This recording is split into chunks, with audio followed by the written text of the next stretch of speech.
Back in 2010, I bought a box of Freeguild Archers for my Empire 7th edition Warhammer army, except I used the bits for everything except for Freeguild Archers, because although there were 20 amazing heads, and this was the days before you could just buy loads of cool resin heads and that kind of thing, and before Oathmark and North Star made loads of different heads, well, I just only used them for bits, but I just thought that the bows would break and all the random bits they were holding were just pointless, and so I never actually assembled them.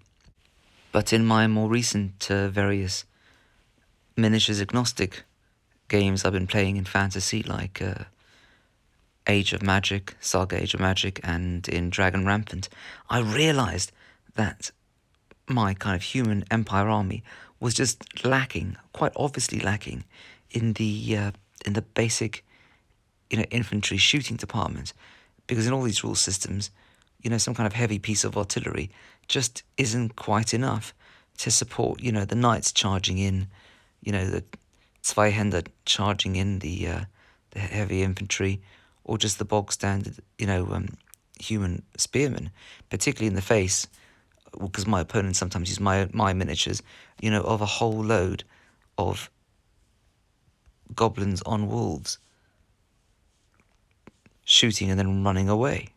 And I rummaged at the garage and found bits and pieces on various Empire sprues and kit-bashed these together, realising that they weren't actually just gump archers, they weren't just peasants handed a bow. These guys were not unlike à la triste. Basically, like the Three Musketeers were French, à la triste is Spanish, and he and his mates tend to eschew their muskets for swords, knives, and carry out these special forces, black ops, in the dank, watery depths of the Spanish Netherlands in, I think, the 17th century, roughly at the time that the Empire is set in the Warhammer universe. And I thought, these archers, they're not just dumb archers, they're with all their skulls in honor of Sigmar and mementos of faith, and they all seem to be carrying what I think is called a misericordia, this very thin blade designed for kind of jabbing in between armor plates. Even if you're just some, lowly woodsman, you still can take on someone much bigger and tougher and better armored than you. But I had fun. So this group over here are basically straight from the box, albeit that guy's torso is foolishly from the gold swords, great swords sprue, called gold swords because when they first came out they were seen as horrendously expensive for just plain infantry. So I can't imagine why I did that, because these were kind of all half assembled or side broken. But these guys are straight from the box, albeit the leader dude over there, who's been doing a bit of foraging for himself, his head is from the great swords sprue, and looks kind of like a man in a position of leadership, yelling at everyone.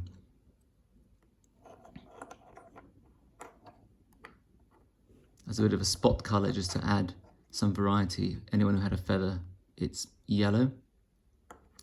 And you'll see, the issue with painting infantry, I always find, is you can't just keep going and going and going. You've got to decide what is a viable and sustainable way if you're going to actually get through them while still having them look decent.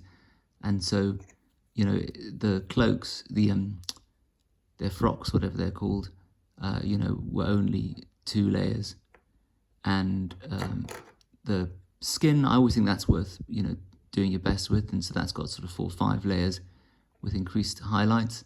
But certainly, the bows, that's just, effectively 1 layer and a very light highlight where I think the sun might shine, the light source area. I did use contrast, only 1 contrast paint, being the red one, can't remember which one, Flesh Terror, something maybe. And I did highlight that. I'm not convinced about contrast paints. I think they're okay if you're dealing with like material or something, and you know, like you still doing the faces, the flesh colors, you know, so they do look a bit more realistic. So those are the ones which, you know, were fairly straightforward to assemble. Then I thought to myself, I've never really liked the Freeguild, they're not called militia. The Freeguild basically standard infantry, the ones holding halberds and swords. And so I just used a few of those kicking about, you know, torsos and legs, and gave them. So that's a head from the archer sprue. That's a head from the greatsword sprue, and that is just a standard Freeguild head. And rummaged about for arms that would fit. Possibly with a teeny bit of green stuff in any gaps in the arms, which didn't quite work. Why they're walking around with skulls and relics, who knows, but I guess that's the point. They're a deeply religious society who just imbue these little bits with all manner of powers, not unlike, I suppose, in medieval Europe.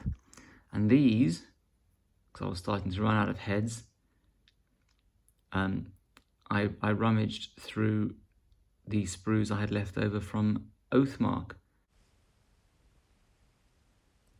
There they go, it's these ones.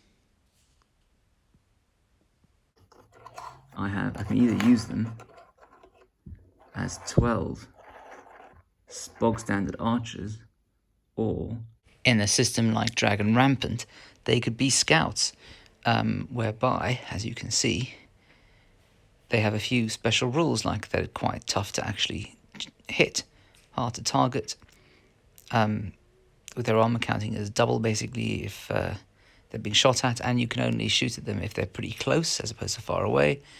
They can skirmish, which means it's kind of hit and run. They can take a shot and then leg it.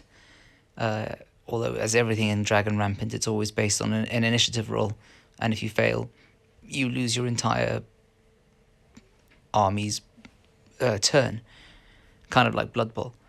You can evade, again, which is a kind of hit and run kind of thing. If someone tries to attack you, you can run away and then take a pot shot, although if you fail, you basically are likely to get wiped out. And you're fleet-footed, which means if you're in rough terrain, like you decide to park your scouts rightly in a forest, you can just move happily through the forest as if it were normal terrain instead of forest. There you go. Or maybe not. Thank you for bearing with me to the end. Please do like and offer any thoughts and comments. Do subscribe, and then you get to see at some point the rest of my quite substantial painted Warhammer 7th Empire army, repurposed for a variety of miniatures agnostic war games. See you soon.